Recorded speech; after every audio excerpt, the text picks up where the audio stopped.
Joining me now, senior markets correspondent Kevin Green, looking at key levels to watch here as we continue to game this week. It's our third up week in 4.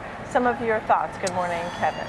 Good morning, Nicole. Yeah, definitely. I mean, we're looking at around 72% of the stocks in the S&P 500 in the green right now. And if you're kind of looking at the sectors that are performing, they're really the economic sensitive sectors, from healthcare to financials as well as energy, catching a little bit of a bid this morning. And we actually do have all of the sectors in the green so far. So this is kind of starting off similar to what we saw yesterday, maybe not as aggressive to the upside. And the biggest risk that you have is obviously a reversal moving forward here, at least for today. What I would look at as far as the levels on the intraday base here is really going to be very similar to what we saw yesterday. The 63.40 area is going to be your first area of support. We did see a little bit of a break of that yesterday, but going into the close, we saw a nice ramp to the upside here and actually closed pretty much at that level. Your first area of major resistance to the upside is going to be 6,400, and to the downside 6,300 here. We are obviously going into the weekend. Let's see if the market really wants to be in a risk on or risk off tone.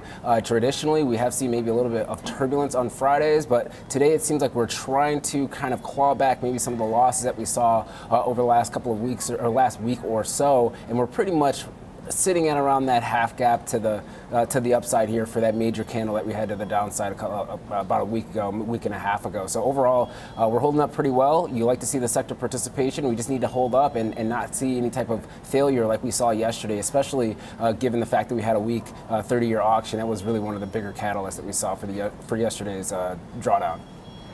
Yeah, interesting about that auction. How about we talk about the dollar, which is around 98 today. What are you seeing and what's important here? Yeah, so for the dollar, if you're looking at a 3-year weekly chart, obviously we saw a breakdown below that 100 level here, but we have been stabilizing a bit. And I think there's a lot of optimism from investors and traders out there that maybe the dollar has bottomed and maybe we are at a turning point. And you can make that case just based on the technicals right now. If you're looking at that MACD at the bottom there, you can see actually a pretty decent bull cross. It's still below the zero line. But we are seeing a decent bull cross here. And this is a weekly chart, so you would see a couple of weeks of follow through to the upside, potentially, if we were able to confirm that particular indicator. And that 100 level is going to be that key area of resistance. And RSI, once again, trying to make higher highs here off bottoming of those lows. But just be mindful, Nicole, yesterday, once we started getting that information from the White House regarding the replacement for the Fed governor, you actually saw the dollar move to the downside, and you saw Treasury yields actually widen out when you're looking at the overall spread. So the market's really anticipating that the Fed is going to be dovish and maybe discounting any type of inflationary fears. Not that inflation cannot happen, but if we do see stabilization or even a slight increase in inflation, the market seems to be pricing in now that the Fed's going to cut regardless. And if that's going to be the case, that could actually be another reason why the dollar could move to the downside here after retracing over the next couple of weeks. Yeah, I saw an 89.5% likelihood using those CME tools of a cut in September. And then for October, 96.2, and for December, 99%, over 99%. Let's also talk about what we're seeing with bond yields on the 10-year and also gold.